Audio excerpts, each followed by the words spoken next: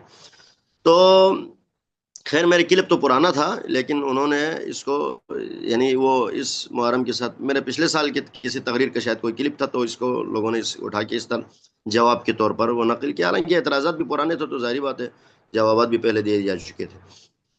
تو یہ کلیئر ہے کہ سید محمد نوربخش رحمۃ اللہ علیہ وہ عزاداری حسین اور غم حسین میں ہمیشہ سیاپوش رہتے تھے۔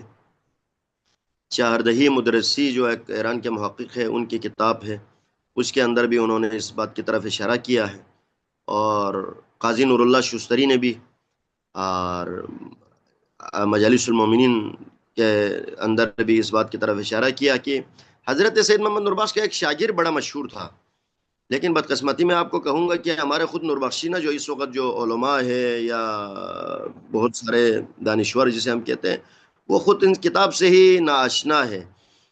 کتاب ہے مفاتیح الجنان فی شرح گلشن راز، یہ شرح گلشن راز جو محمود شبستری کی کتاب ہے، اس کے اوپر جتنے بھی شرح لکھی گئی ہے، ان میں سے سب سے ضخیم شرح ہمارے شاہ سید کے شاگرد حضرت اسیری محمد لاہیجی کی کتاب ہے. اچھا. تو صحیح. انہوں نے اس کتاب کے شو اسیری لاہیجی جو ہے وہ، میں آپ کو اگر تاریخ کے حوالے سے بتاؤں تو ایران کے اندر نوربخشیت پھیلانے میں اسیری محمد لاہیجی کا بہت بڑا کردار ہے. یعنی سید جی. محمد نوربخش کی تعلیم پھیلانے میں، جس طرح بلتستان میں کشمیر میں شمس الدین عراقی کا ہے، وہ بھی سید محمد نوربخش کے شاگرد تھے. اور ان کے بعد شاہ قاسم فیض بخش کے بعد ان کا خلیفہ یا جو ہمارے سلسلے کا پیر بنا. انہوں نے ابھی جو بلتستان میں جتنے بھی آزاداری یا رسومات، اس پہ اگر میں ابھی آپ کو اشارہ بھی کروں گا، یہ اس کے بنیاد گزار ہم ہیں. یہ جو ابھی وہاں پہ شیعہ برادری جو کہتے ہیں کہ اسد عاشورہ کو ہم نے یوں کیا، ہم نے وہ کیا، یہ سب نہیں ہے. اس کے سارے آزاداری کے جو بنیاد گزار ہم ہیں. اور آزاداری کی جو اصل جو شکل اس وقت بھی اگر بلتستان میں کہیں محفوظ ہے، ہمارے ہاں ہے. ہوں. باقی جتنے بھی ابھی تو خیر ماشاءاللہ سے ہمارے کچھ شیعہ دوستان بھی، برادران بھی اس کے اوپر آواز اٹھا رہے ہیں. ہوں. جیسے ابھی ہمارے ایسے. علی جی جی. ثانی بڑے ہمارے اچھے دوست ہیں، اور وہ میں خود اس کو اس لیے پسند بھی کرتا ہوں کہ وہ اس طرح کی چیزوں پہ آواز بھی اٹھاتے ہیں کہ امپورٹڈ جو آزاداری ہے، یا مثلا جو باہر سے جو اب دوبارہ وہ گھوم پھر کے نا، وہ ہم ایک اصطلاح استعمال نہیں کرتے کل شیء یرجع الی اصلہ، یار جی وہ راسی. ہوں. پلٹ رہے ہیں سارے، کہ اب وہ بھی دوبارہ سے باقاعدہ یہ قمیص اتار کے ماتم کرنے کے خلاف باقاعدہ دوبارہ پھر وہی اصل شکل میں آ رہے ہیں. اس کو ہم آج کی اصطلاح میں نا، ہم نے ایک نئی اصطلاح ایجاد کی ہے کہ باحیا آزاداری یا با پردہ ہوں. آزاداری. اس کی طرف اب دوبارہ آ رہے ہیں. ہم تو پہلے سے اسی پہ تھے، اور ہم اب بھی الحمدللہ اسی پہ موجود تھے. ہمارے کسی بھی مجلس میں آپ کو ننگے بدن کے ساتھ کوئی آزاداری ماتمداری آپ کو نہیں ملے گی. اگر کہیں بھی دیکھ بھی لے تو اس کا مطلب ہے یہ ہمارے دوسرے جو پنجاب کے شیعوں سے متاثر ہے، ہمارے اس طرح کوئی بزرگان کی تعلیمات نہیں ہے. نہیں. ایسا تو ہی ہے. پاکستان میں آزاداری کو جس طرح یعنی نوربخشیت کو میر شمس الدین عراقی نے فروغ دیا، ایران کے اندر اسیری محمد لاہیجی نے نوربخشیت کو فروغ دیا. اسیری محمد لاہیجی یہ شاہ اسماعیل صفوی کے دور کا بندہ ہے. اچھا. شاہ اسماعیل صفوی ان کے خانقاہ میں گئے ایک دفعہ، یہ کتابوں میں موجود ہے واقعہ. تو اسیری محمد لاہیجی کوئی کالے کپڑوں میں ملبوس تھے، یعنی کالے سیاہ لباس میں ملبوس تھے. تو انہوں نے پوچھا، یہ ایرانی کلچر کا حساب بھی ہے، آپ بھی جانتے ہیں ایران میں اب بھی یہ جو کسی کے ہاں کوئی فوتگی ہوتی ہے تو 40 دن تک جو اگر کوئی خاص رشتہ ہے تو وہ بلیک کپڑے ہی پہنتے ہیں، کالے قمیص، کالی قمیص یا کالے لباس ہی پہنتے ہیں اب بھی. تو انہوں نے شاہ اسماعیل صفوی نے اسیری لاہیجی سے استفسار کیا کہ بھائی قبلہ آپ نے تو سیاہ لباس زیب تن کیا ہوئے نہ محرم. تو انہوں نے کہا کہ میں نے امام حسین کے غم میں یہ سیاہ لباس پہنا ہے. تو شاہ اسماعیل نے کہا یہ امام حسین کا غم تو محرم کے 10 دن ہے، ہوں. محرم کے 10 میں وہ ظاہری بات ہے ہم سیاہ لباس پہنتے ہیں. تو شاہ اسماعیل صفوی نے کہا عوام غلط کرتے ہیں، یہ آپ لوگ غلط کرتے ہیں کہ میرے مرشد سید محمد نوربخش اسی غم میں زندگی بھر سیاہ پوش رہے. ٹھیک ہے، تو ہمارے ہاں یہ ابتدا وہاں سے ہے. پھر ہمارے ہاں ایک کتاب ہے سراج الاسلام کے نام، ہمارے بزرگ حضرت میر مختار اخیار نے فقہ الاحوت کے اوپر ایک شرح لکھی ہے. اس کے بحث میں جو تعزیت کا جو تعزیت کی جو بحث ہے، اس میں نے کچھ نوٹ بھی آپ کو رکھا ہوا تھا. اس کے تعزیت کی جو بحث ہے اس میں وہ فرماتے ہیں کہ آیا کہ واقعی کوئی جو تعزیت کرتے نہیں کرتے، اس کے بحث میں حضرت میر مختار رحمۃ اللہ علیہ وہ کہتے ہیں کہ ظاہر الفسق ہے نا، فقہ میں، فقہ کے اندر کہ ظاہر الفسق کے پیچھے جماعت نہیں ہوتی، نماز نہیں صحیح ہے. ہوتی، نماز جماعت. نہیں ہوتا. اس کے اس کے حاشیے پہ، اس کی شرح میں ہمارے سلسلے کے پیر طریقت میر مختار اخیار فرماتے ہیں یعنی تعزیت سید الشہداء کی گریے بر حسن و حسین و اہل بیت نکنت انک ظاہر الفسق است. او. اچھا. ہاں جی. تو ہاں جی، جو گریہ نہ کرے تو یہ اہل بیت علیہ السلام پر جو عزاداری نہ کرے وہ ظاہر الفسق کے زمرے میں آتے ہیں. اس کے پیچھے نماز پڑھنا پھر درست نہیں ہے. تو ہمارے ہاں یہ ایک بحث موجود ہے. اس کے علاوہ میں اب اس کو خلاصے کی طرف آؤں گا کیونکہ بحث کافی لمبی ہو گئی. تو ایک اور چیز جو ہمیں یہ زنجیر زنی کے حوالے سے، ہاں. میں نے کافی اس پہ ہمارے بزرگوں کی تعلیمات بھی دیکھی، یعنی جو متاخرین کے فتوا بھی دیکھے، کہیں پر بھی زنجیر زنی کے کوئی ثبوت نہیں ہے. زنجیر زنی اچھا. کا ہمارے ہاں کوئی تو ہو نور بخشی میں نظری ہوتی عملاً؟ نہیں. صرف میں ابھی بتا رہا ہوں عملی طور پر بھی ہمارے ہاں کوئی زنجیر زنی نہیں ہوتی تھی. صرف میں آپ کو مسئلے کی بات بتاؤں، صرف ایک جگہ ہوتی تھی. ایک گاؤں اچھا. تھا ہمارے خپلو کے اندر جی، ایک گاؤں تھا، اس گاؤں کے ایک محلے کے لوگ کرتے تھے. ہاں. مچولو نامی ایک گاؤں، وہ یہ 4-5 سال پہلے تک وہاں پہ بھی زنجیر زنی ہوتی تھی. ان کے جلوس نکلتا تھا، جلوس میں پھر ہمارے جو موجودہ پیر طریقت کا جو فرزند ہے جناب سید شمس الدین صاحب ہے، وہ جا کے انہوں نے ان گاؤں والوں کو بیٹھا کے ریکویسٹ کر کے ان کو سمجھوانوں کو سمجھا بجھا کے اب انہوں نے وہاں پر بھی بند کر دی. اچھا. اچھا ہوا یہ تو ہمیں. ٹھیک، تو آپ یہ ہاں. بہت اچھا ہو گیا. اچھا، تو ایک اور چیز بتائیں نہیں، فقہ الاحوات کے اندر بخشی پلیٹ فارم سے پاکستان کے اندر کہیں پر بھی زنجیر زنی نہیں ہوتی، اور نہ ٹھیک ہمارے ٹھیک. پاس اس کی کوئی دلیل. باقی ٹھیک. مرثیہ خوانی، نوح، شبیہ علم، محمل، ذوالجنا، اس پر ہمارے سابقہ پیر جو ابھی موجودہ پیر کے والد گرامی سید اون علی شاہ، پہلے جو ہمارے پیر تھے سید اون علی شاہ، جن کے 1990 میں ان کی وفات ہوئی ہے، تو ان کا باقاعدہ ایک فتویٰ، ریٹن فتویٰ موجود ہے اچھا. کہ ان سے سوال کیا کیا محرم کے ماتمی جلوسوں میں علم اور محمل وغیرہ نکالنا صحیح ہے؟ تو آپ نے فرمایا کہ حضرت امام حسین کے ماتم میں اگر کوئی حسین کا قصہ بیان کر کے رلانے یا مرثیہ، نوحہ یا کوئی شبیہ علم یا محمل یا ذوالجنا وغیرہ دکھا کر رلائے تو یہ کار ثواب ہے، گناہ نہیں ہے. ٹھیک. مگر ذوالجنا مسجد خانقاہ کے اندر لے جانا جائز نہیں، کیونکہ اگر وہ اندر بول و براز کرے تو یہ گناہ ہوگا. کیونکہ مسجد کے اندر بے حرمتی نہ ہونے دینا انسان کی ذمہ داری ہے اور حیوان کی نہیں ہے. یہ حیوان کی نہیں بلکہ واہ. انسان کی ذمہ داری ہے. اسی طرح مسجد کے اور اسی طرح زنجیر کر کے مسجد کو نجس کرنا بھی گناہ ہے. لہٰذا خلاف شریعت کوئی کام نہیں ہونا چاہیے، اگر کوئی ایسا کرے تو وہ گناہ گار ہے. ان کا یہ ریٹرن صحیح. فتویٰ. یہ بہت فتویٰ اچھا. ہمارے ایک ڈاکٹر صاحب ہے، پی ایچ ڈی ڈاکٹر بھی ہیں، انجینئر نذیر حسین، ان کی ایک کتاب ہے زندہ جاوید کا ماتم کیوں، یہ بھی تقریباً یہ 90 کی دہائی میں لکھی گئی ہے. اس کتاب میں بھی انہوں نے اس فتویٰ کو ہو بہو نقل کیا ہے. اور یہ ہمارا ہاں ایک موقف کلیئر ہے. تو ہمارے ہاں سینہ ٹھیک. زنی کے حوالے سے اور آزاداری کے حوالے سے بھی الحمدللہ ایک اچھی روش، اور میں سمجھتا ہوں شرعی روش، یعنی حدود شرع کے اندر رہتے ہوئے. اور آپ نے کبھی ہماری نوربخشی مجلس اگر اٹینڈ کی ہو، کیونکہ آپ شگر سے تعلق رکھتے، شگر میں ہماری آبادی جن علاقوں سے آپ لوگ کا تعلق ہے وہاں پہ کم ہے، یعنی کم ہے. اور وہ بھی ہے تو وہ اگر ہے بھی تو آپ لوگوں کے تحت تاثیر زیادہ ہے. اس وجہ سے وہاں پہ شاید اصل شکل موجود نہ بھی ہو، تو آپ ہمارے خپلو کی کسی آزاداری میں پنڈی اسلام آباد میں، کراچی میں ہماری کسی مجلس میں تشریف لائیں گے تو ہماری مجلس ایک غم سے شروع ہوتی ہے، غم و اندوہ سے، مرثیہ خوانی سے. ہماری مجلسوں میں، ہماری تقریروں میں کوئی واہ واہ نہیں ہوتا، کوئی نعرے نہیں لگتے، کوئی صلوات نہیں بھیجا جاتا مجھے تقریر کے پتہ ہے. دوران. میں خود جی شریک ہوں، الحمد ہمارے علاقے میں خانقاہ میں بالکل ماتم یہ وہ ہوتا ہے سارا. اور بالکل الگ للہ. ان کا انداز، اور یہ جو شیعوں سے بالکل فرق واضح ہوتا ہے کہ نہیں یار یہ دوسرے لوگ ہیں. 10-12 سال سے مسلسل یعنی شہروں میں مجلس پڑھ رہا ہوں. یہ کراچی میں جس مدرسے میں آپ گئے وہاں بھی میں نے 2 سال اشرہ پڑھا، ادھر واہ میں 2 سال پڑھا، راولپنڈی میں 2-3 سال پڑھا. ابھی جس مسجد پہ میں ہوں یہاں پہ بھی میں نے یہاں آنے سے پہلے بھی 2 دفعہ محرم کے لیے آیا ہوں. بلتستان میں بھی بہت سی جگہوں پر میں اشرے پڑھ چکا ہوں. تو وہاں پر بھی ابھی بھی ہماری مجلس بالکل ایک پرسوز انداز سے شروع ہو کے پرسوز انداز میں اختتام ہوتا ہے. یہ ہمارے بزرگان کی تو تعلیمات ہے.